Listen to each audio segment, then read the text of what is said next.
Romeo बेटा कहाँ है तू? तेरे बाबा की तबीयत बहुत ख़राब है। जल्दी से घर आ ताकि हम उनको हॉस्पिटल लेकर जा सकें। रोमियो की माँ रोमियो को फ़ोन करके उसके बाबा को हॉस्पिटल ले जाने का बोल रही थी। अभी मैं बस थोड़ी देर में घर पहुँच जाऊँगा। मुझे ताया जान ने घर का सामान लेने के लिए मार्केट भेजा है। रोमियो बेटा जल्दी आ, तेरे बाबा की तबीयत बहुत ज़्यादा ख़राब है और तुझे पता है कि तेरे सिवा मैं किसको बोलूँगी ये सब। ये लोग तो अपने कामों में इतने मसरूफ़ हैं, उनके पास हमारे लिए टाइम नहीं है। रोमियो की माँ रोते हुए अपने बेटे को जल्दी घर आने का कह रही थी। फ़ोन बंद करके रोमियो की माँ भागते हुए अपनी बड़ी जेठानी के पास आ गई, जो कि महक की माँ थी। भाभी जान, रोमियो के बाबा की तबीयत बहुत ख़राब है। प्लीज़ आप भाई साहब से बोलें कि वो रोमियो के बाबा को हॉस्पिटल ले चलें। उनकी तो खुद की तबीयत ठीक नहीं है। वो बीपी की दवाई खाकर फ़िलहाल आराम कर रहे हैं। जब उठेंगे तो बता दूंगी। भाभी प्लीज़ आप आसिम को भेज दें, वो हमें हॉस्पिटल छोड़ दे, उससे आगे मैं सब देख लूँगी। आसिम रोमियो के बड़े ताए के बेटे का नाम था, जो कि महक का छोटा भाई था। नहीं नहीं, वो तो बिल्कुल भी नहीं जा सकता। मेरा बच्चा अभी अभी कॉलेज से वापस आया है। वो तो नहीं जा सकता, बहुत थका हुआ है और बोल रहा था कि उसके सर में दर्द है। तो भाभी सीधा सीधा ये बोले ना कि आप लोगों ने हमारी मदद करनी ही नहीं। आप रोमियो के पापा को हॉस्पिटल हमारे साथ लेकर जाना ही नहीं चाहते। कुछ तो खुदा तरसी करें भाभी। आज तक आप लोगों ने जो कुछ भी किया हमारे साथ, मैंने कभी उफ तक नहीं की। कभी अपने साथ हुई नाइंसाफ़ियों का आपसे गिला शिकवा नहीं किया, मगर आज सिर्फ आपसे थोड़ी सी मदद ही तो मांग रही हूँ कि मेरे शौहर को हॉस्पिटल पहुँचा दें। मेरे साथ ज़्यादा बकवास करने की ज़रूरत नहीं। अपनी औकात और हदूद याद रखो अपनी। जब कह दिया कि तुम्हारे भाई साहब उठेंगे तो बोल दूँगी तो तुम्हारे शौहर को हॉस्पिटल पहुँचा दें, तो फिर इतनी ज़ुबान दराज़ी करने की ज़रूरत नहीं है। भाभी मैंने आज तक कभी आपसे ज़ुबान दराज़ी नहीं की। आज भी मैं सिर्फ आज भी मैं आपसे ज़ुबान दराज़ी नहीं कर रही। ये तो मेरे अंदर का दुख है जो कड़वे अल्फाज बनकर मेरे मुंह से बाहर आ गया। मैं उसकी माजरत करती हूँ। प्लीज़ आप भाई साहब को उठा दें। रोमियो के पापा को हॉस्पिटल लेके जाना है, उनके सीने में बहुत दर्द है। मैं आपके आगे हाथ जोड़ती हूँ। अम्मी ये क्या कह रही हैं आप इन लोगों के सामने हाथ छोड़कर खुद की तौहीन क्यों करवा रही हैं? रोमियो जो मार्केट से अपने ताया जान का सामान लेकर अपने ताया जान को पकड़ाने के लिए आया था, वहाँ पर अपनी माँ को हाथ जोड़ के गिड़गिड़ाते हुए देखकर उसका खून खौल उठा। हाँ हाँ, आ गया तुम्हारा गैरतमंद बेटा। अब तुम इसे लेकर हॉस्पिटल चले जाओ। रोमियो की ताई ने रोमियो को देखते ही तंज का तीर रोमियो के सीने में घोंपा था। ताई जान, कभी कोई मौका खाली भी जाने दिया करें। कभी तो अपनी ये तंज की आदतें छोड़कर खुदा का खौफ करके चुप कर जाया करें। रोमियो ने आज पहली बार ऊंची आवाज़ में अपने ताई से बात की थी। रोमियो की ताई ने ऊंची आवाज़ में रोते हुए अपनी छाती पर हाथ मारकर जाहिल औरतों की तरह रोना शुरू कर दिया। इसकी आवाज़ सुनकर उसका बेटा आसिम और रोमियो के ताए दोनों ही रूम से बाहर आ गए और महक भी बाहर चलती हुई आई। अम्मी क्या हुआ? और आकर अपनी माँ के पास खड़ी हो गई। देखो मेरे साथ रोमियो किस तरह से बदतमीजी के साथ बात कर रहा है। बस यही इज्जत रह गई है मेरे इस घर में। तुम्हारी हिम्मत कैसे हुई मेरी माँ के साथ बदतमीजी करने की? रोमियो को कॉलर से आसिम ने पकड़ते हुए पूछा। मैंने ताईजान से कोई बदतमीजी नहीं की। जो हकीकत है वही बोली है। अगर ताईजान को वो बदतमीजी लगी है तो वो ताईजान की मर्जी। रोमियो तुम्हारी औकात ही क्या है, तुम मेरी माँ से जुबान दराजी कर रहे थे? महक चीखती हुई रोमियो के पास आई और रोमियो की आंखों में आंखें डालकर बोली। रोमियो को आसिम के कॉलर पकड़कर लड़ने से ज़्यादा दुख महक की इस बात से हुआ था कि महक अच्छी तरह से जानती थी कि रोमियो ने कभी उसके माँ बाप से बदतमीजी नहीं की और महक की वजह से वो ताईजान के बहुत सारे जुल्म चुपचाप बर्दाश्त कर लेता था। मगर आज महक ने ये बोलकर रोमियो के दिल में एक नश्तर चुबो दिया था। रोमियो हैरत से देख कर रहा था महक की तरफ। दफ़ा हो जाओ मेरे घर से और दोबारा मेरे घर में अपने मनहूस कदम मत रखना। अगर तुम मेरी बीवी की इज्जत नहीं कर सकते तो मेरे भी कुछ नहीं लिखते। दफ़ा हो जाओ यहाँ से अपनी माँ को लेकर। रोमियो का ताया रोमियो के मुंह पर एक जोरदार थप्पड़ सीध करते हुए गुस्से से बोले और महक इतनी नागवारी के साथ रोमियो की तरफ देख रही थी जैसे कह रही हो कि तुम इसी लायक हो।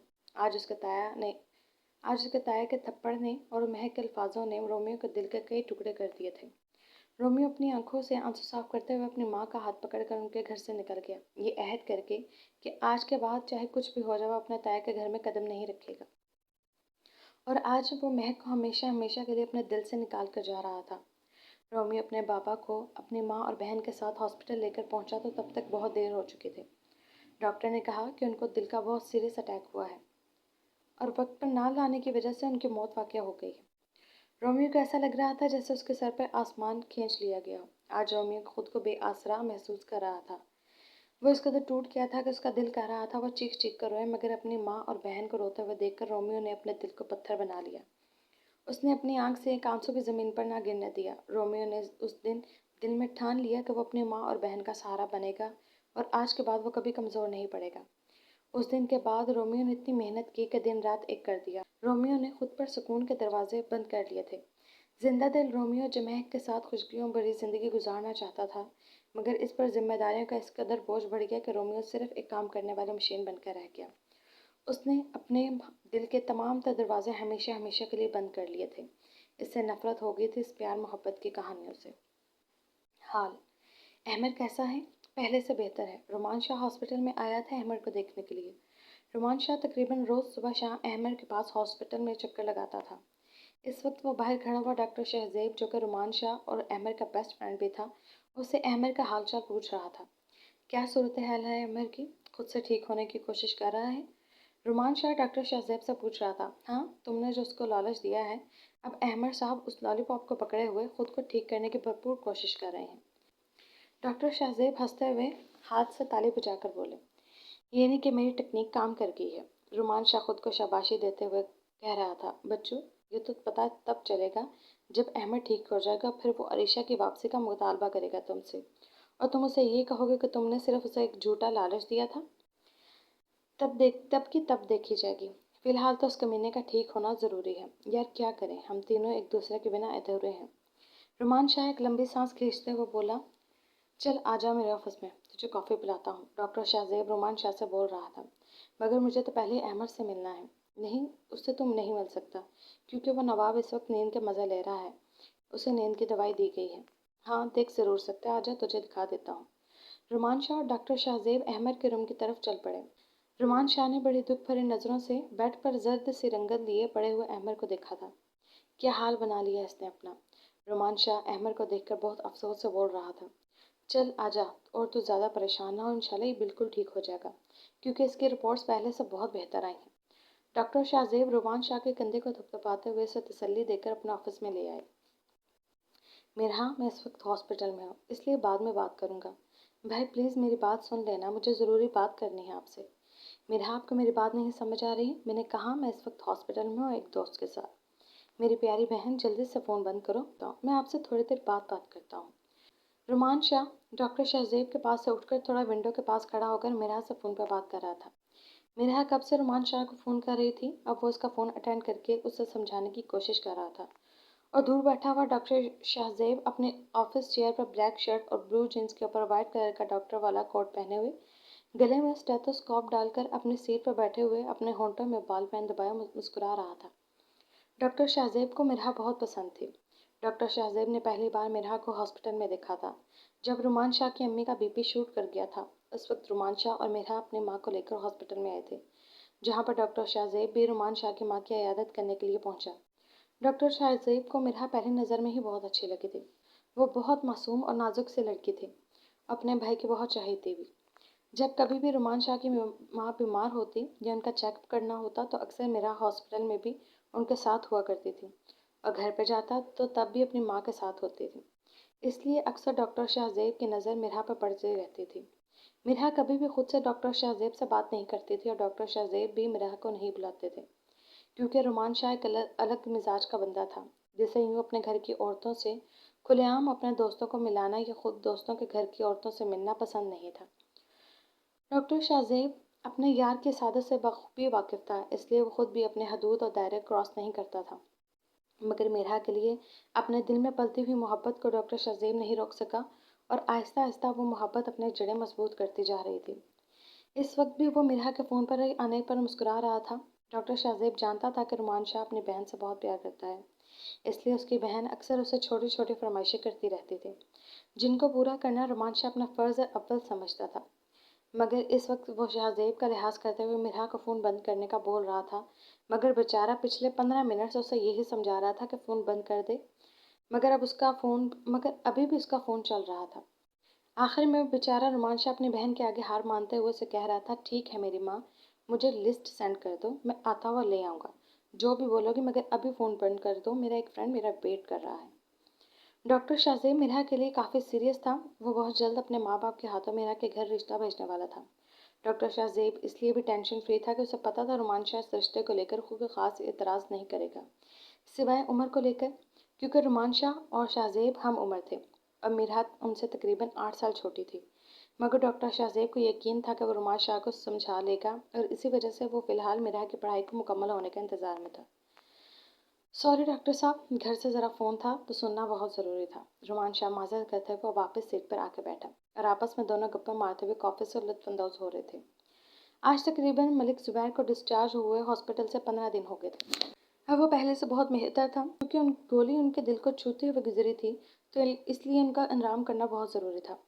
फिलहाल उन्होंने ऑफिस से मुकम्मल छुट्टी ली हुई थी। ऑफिस का ज़्यादातर काम उनका सेक्रेटरी ही संभाल रहा था। मगर आज रोमान शाह और मलिक ज़ुबैर ने जो डील फाइनल की थी उसकी कुछ अहम फाइल्स है जिनको रोमान शाह और मलिक ज़ुबैर ने आपस में डिस्कस करना था।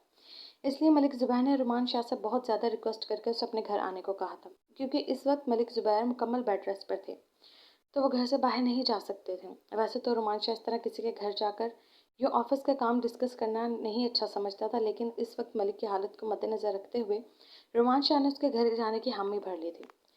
रिफत बेगम, आज मेरा एक बहुत स्पेशल गेस्ट आने वाला है, तो प्लीज़ आप बहुत अच्छे से डिनर का इंतज़ाम करवा दें, क्योंकि जब वो पार्टी में आए थे तब भी उन्होंने कुछ नहीं खाया था, तो मैं चाहता हूँ कि आज वो हमारे घर से डिनर करके जाएं। मेरे लिए वो बहुत ख़ास हैं, इसलिए आप अपनी निगरानी में डिनर तैयार करवाइएगा। मलिक ज़ुबैर अपनी बेगम से बात करते हुए कह रहे थे। जी जी, आप बेफिक्र रहें, मैं अपनी निगरानी में डिनर तैयार करवाऊंगी। आपको कोई शिकायत नहीं होगी। फ़िलहाल तो आप थोड़ी देर आराम कर लें, तब तक मैं जाकर सारे काम देख लेती हूँ।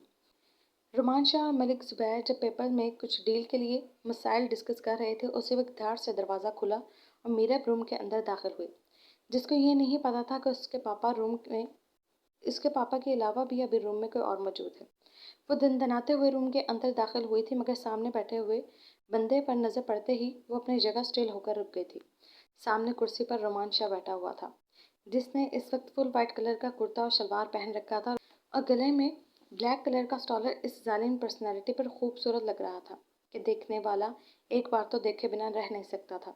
मीरा बेचारी तो पहले ही मुलाकात से इस पर फिदा थी, इसे देखकर वहीं खड़ी रही। इसे देखे जा रही थी कि मलिक ज़ुबैर ने आवाज़ दी तो वह सख्ते की हालत से वापस आई। मेरे बेटा, वहाँ क्यों खड़ी हो? आगे आओ, कुछ काम है आपको?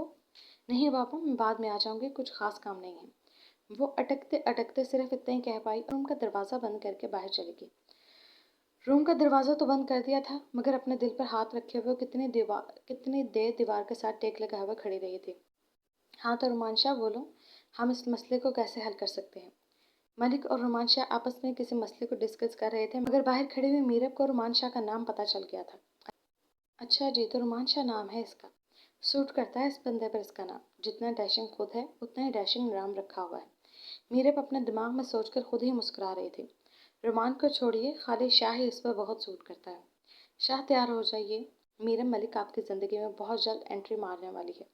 पसंद आ गए हैं हम मीरब को, और जो चीज़ मीरब मलिक को पसंद कर आती है उसे मीरब अपना बना कर ही रहती है। वो खुद से ही बातें करते हुए शर्माकर अपने निचले होंठ का किनारा चबाते हुए रूम में आ गई। हाय अल्लाह, ये कितना खूबसूरत है। अल्लाह अगर तो दुआएं सुनता है तो उस बंदे को मेरी किस्मत में लिख दे। मेरे रब। मीरब ने जब से होश संभाला था, आज पहली बार उसने दुआ करके अपने रब से कुछ मांगा था, क्योंकि मीरब को हमेशा हर चीज़ थाली में सजी हुई मिली थी। मीरब आज अपने दिल के हाथों से मजबूर होकर अपने रब से रुमान शाह को मांग रही थी, इस बात से बेखबर कि रुमान शाह कांटों से भरे हुए एक झाड़ का नाम है, जिससे मिलकर नाजुक सी मीरब ने जख्मों से चूर हो जाना था।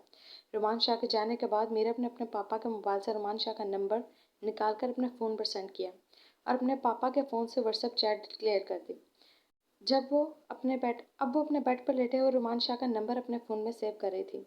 लगे हाथ मीरब ने अपने पापा के फ़ोन से रुमान शाह के व्हाट्सएप पर डीपी लगी हुई पिक्चर भी अपने फ़ोन में सेट कर दी, जिसे अब वो फ़ोन में नंबर सेव करने के बाद अपने मोबाइल के वॉलपेपर पर लगा रही थी।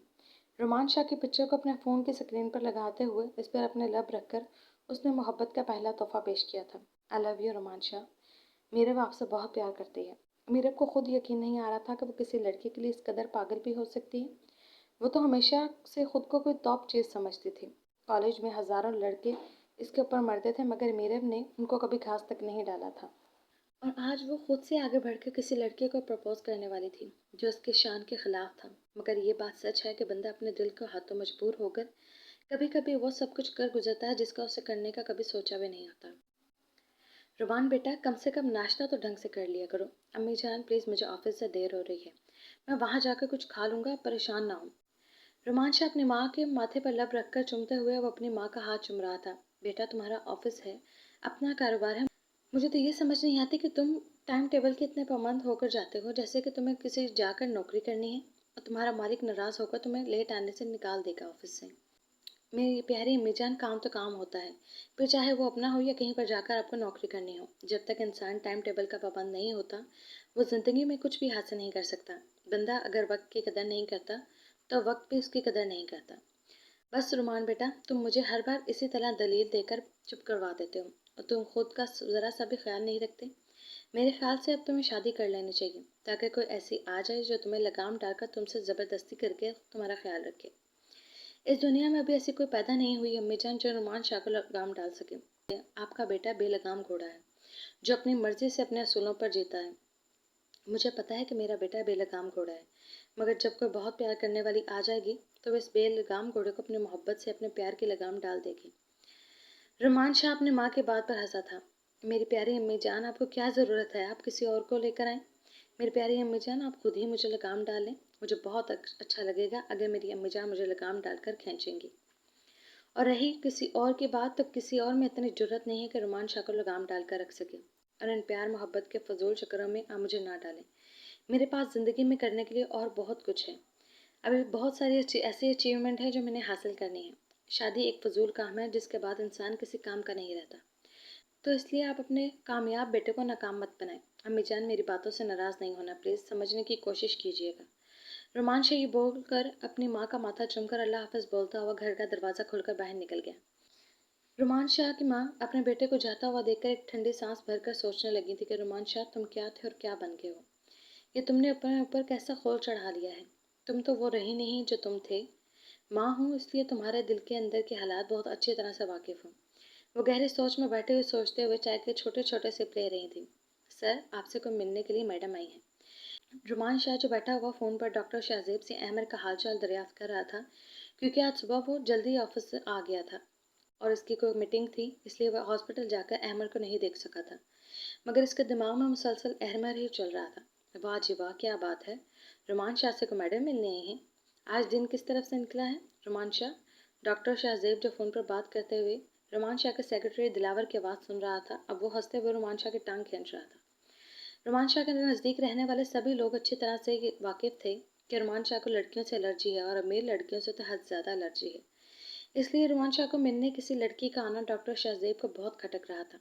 डॉक्टर शाहजेब को पता था कि रुमान शाह तो ऐसी कंपनीज के साथ डील भी करना पसंद नहीं करता जिनकी ऑनर कोई लेडी हो।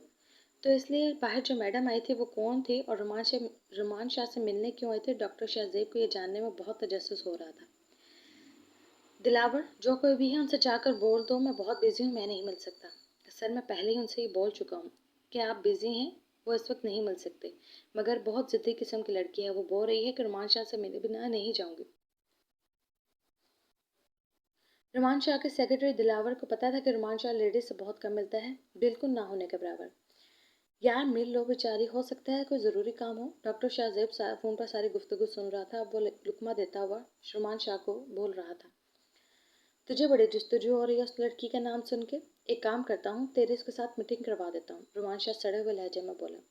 हाय यार, मैं तो तुम्हारा भला सोच रहा था, हो सकता है उस लड़की को तू पसंद आ गया और वो बेचारी तुझे प्रपोज करने के लिए आई हो। डॉक्टर, तू अपना मुंह बंद रख, मेरे ख्याल से तुझे जाकर अपने मरीजों को देखना चाहिए। ये फजूल तनख्वाह जो सीट पर बैठ कर तू ले रहा है मेरे साथ गप्पे मारने के बजाय बेहतर है तू जाकर अपने मरीजों को देख। रुमान शाह फ़ोन बंद करता हुआ बोला। दिलावर, तुम यहाँ खड़े मेरा मुंह देख रहे हो? मैंने कहा उस लड़की को जाकर बोलो मैं नहीं मिल सकता, तो मतलब नहीं मिल सकता। रुमान शाह का गुस्से वाला लहजा देखकर दिलावर बेचारा फौरन वहाँ से 9 तो 11 हो गया। रुमान शाह कुछ देर के लिए अपनी आंखें मूंदे हुए माजी की कुछ तल्ख यादें सोच रहा कि धाड़ की आवाज़ से रुमान शाह के रूम का दरवाज़ा खुला और मीरा अंदर दाखिल हुई। पैंट शर्ट पहने हुए, बाल पोनी किए हुए, हाथ में छोटा सा हैंड बैग पकड़े हुए रुमान शाह के बिल्कुल सामने खड़ी हो गई। खूबसूरत चेहरे पर गुस्सा उसे और भी खूबसूरत बना रहा था। खूबसूरत तो वो इतनी थी कि देखने वाला देखकर दंग रह जाए, मगर इस वक्त मीरा के मुकाबिल रुमान शाह था, जिसे लड़कियों की खूबसूरती बिल्कुल भी अपनी तरफ मायल नहीं करती थी। और ऊपर से इसका इतने मॉडर्न कपड़े पहनकर आना रुमान शाह को जहर लग रहा था। ये क्या बदतमीजी है, आप जो को भी हैं इस तरह से मेरे ऑफिस में आने का मतलब। रुमान शाह अपनी कहर बरसाती हुई नज़रों से उठकर खड़ा हो गया। मतलब है ना कि मैं देखने आई हूँ, आप इससे क्या बिजी हैं? मैं भी तो देखूँ कौन सा नया पाकिस्तान तैयार कर रहे हैं जो आप मुझसे मिल नहीं सकते। मीरब को पहली बार किसी ने मिलने से इनकार किया था, क्योंकि मीरब मलिक ज़ुबैर की इकलौती बेटी थी, जिसकी वजह से लोग उससे मिलने के लिए तरसते थे। ऊपर से उसका भाई एसीपी उसकी शोहरत का हामिल था। मगर आज रुमान शाह का यूं उसे नज़रअंदाज करना, वापस भेजना बहुत बुरा लगा, क्योंकि दिलावर ने साफ साफ कहा था कि उसने मीरब मलिक का नाम रुमान शाह को बताया है। मगर रुमान शाह ने फिर भी यह जवाब दिया कि वो आपसे मिलना नहीं चाहते, वो बिजी हैं। मीरब को यह सुनकर आग लगी कि रुमान शाह इसका नाम सुनकर भी उससे मिलने के लिए तैयार नहीं। देखो लड़की, दफ़ा हो जाओ मेरे ऑफिस से, और मुझे इस तरह की बदतमीजी बिल्कुल भी पसंद नहीं है।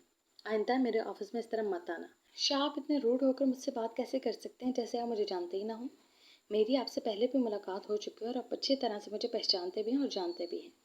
तो फिर इतना रूड होकर बात क्यों कर रहे हैं? रुमान शाह की अकड़ के सामने मीरब ने अपना लहजा धीमा कर लिया था, क्योंकि वो तो रुमान शाह से अपने दिल की बात करने आई थी, मगर यहाँ पर तो माहौल ही कुछ और बन गया था। रुमान शाह नाम है मेरा, और दोबारा मुझे इसी नाम से बुलाना, समझी? मगर मुझे तो शाह अच्छा लगता है, और मैं आपको शाह कहकर ही बुलाऊंगी। क्यों, तुम्हारे बाप का राज है जो तुम मुझे मेरे शॉर्ट नाम से बुलाओगी? बाप के राज का तो पता नहीं, मगर मेरे दिल पर इस वक्त सिर्फ आपका राज है। प्यार करने लगी है मेरे बाप से, वो बड़े मासूम अंदाज से अपने प्यार का इजहार कर रही थी। बहुत ही बेशर्म किस्म की लड़की हो जो खुद आकर ये बकवास कर रही हो। आपको बुरा लगा तो मैं किसी और को भेज देती हूँ जो आपको ये आकर बता दे कि मैं आपसे प्यार करती हूँ। मीरब ने मजाक करते हुए कहा, शट अप, तुम यहाँ से अपनी तशरीफ़ ले जाओ। मुझे ना तो तुम्हारे मुँह से ये बकवास सुनी है और ना किसी और के मुँह से।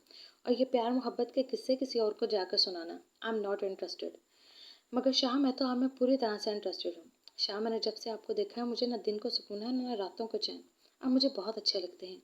आपको लग रहा होगा कि मैं शायद ऐसी लड़की हूँ जो हर किसी से इस तरह से कहती फिरती हूँ। शाह, कसम से मेरी ज़िंदगी में आने वाले आप पहले मर्द हैं। लड़की, शर्म आनी चाहिए। अपनी उम्र देखो, मुझसे आधी उम्र की हो, और अपनी बातें सुनो। अपना नहीं तो कम से कम अपने घर वालों की इज्जत का ही ख्याल कर लो। शाह, मैंने ऐसा भी क्या कह दिया आपको? आज के मॉडर्न दौर में अगर एक लड़के को प्रपोज करती है तो इसमें बेशर्मी वाली बात ही क्या है? Very good. मैं तो ये भूल ही गया था कि तुम जिस सोसाइटी से ताल्लुक़ रखती हो वहाँ पे इस तरह के प्रपोजल नाइट क्लब में एक दूसरे को रोज़ किए जाते हैं। शाह, मैं ऐसी लड़की नहीं हूँ। मैं सच में आपसे बहुत प्यार करती हूँ। ये डायलॉग कितनों को बोला है और कितनों को पागल बनाया है? शाह, किस तरह की बातें कर रहे हैं आप मुझे ऐसा समझते हैं? मीरब नम आंखों से बोली थी। रुमान शाह की ये लेवल नहीं है कि वो तुम जैसियों को समझे, जो खुद से किसी मर्द के पास आकर अपनी मोहब्बत की नुमाइश करें। रुमान शाह ने मीरब को बड़ी हकारत भरी नज़रों से देखा था। शाह, मेरी मोहब्बत की तौहीन कर रहे हैं। मीरब की आंखों से टप टप आंसू गिर रहे थे। अगर दिमाग लड़ाकर गौर से समझोगी तो मैं तुम्हारी भी तौहीन कर रहा हूँ लड़की। शाह, मैं ऐसा क्या करूँ कि आपको मेरे प्यार पे यकीन आ जाए? ऐसा तो कुछ भी नहीं है जो करके तुम रोमान शाह के दिल में जगह बना सको, इसलिए अपना टाइम ज़ाया मत करो। शाह, आप इतने संगदिल क्यों हैं? मीरब रोते हुए अपनी हथेलियों से अपने आंसू साफ कर रही थी। लड़की, तुम इतनी बेशर्म क्यों हो? शाह, अगर आप मुझे नहीं मिले तो मैं मर जाऊंगी। शौक से मरो, मुझे कोई फ़र्क नहीं पड़ता। शाह, मैं सच में आपको मर के दिखाऊंगी, मेरी बात को धमकी मत समझना। रुमान शाह उसकी बात सुनता, तंजिया हौसता हुआ अपने टेबल से अपनी गाड़ी की चाबियां उठाकर बाहर चल दिया, और मीरब रोते हुए अपने आंसू को बड़ी बेदर्दी के साथ साफ करते हुए उसके ऑफिस से भागते हुए निकलकर नीचे गाड़ी में आकर बैठी। मीरब, इतनी तौहीन पहले कभी नहीं हुई थी जितनी आज उसकी हुई थी।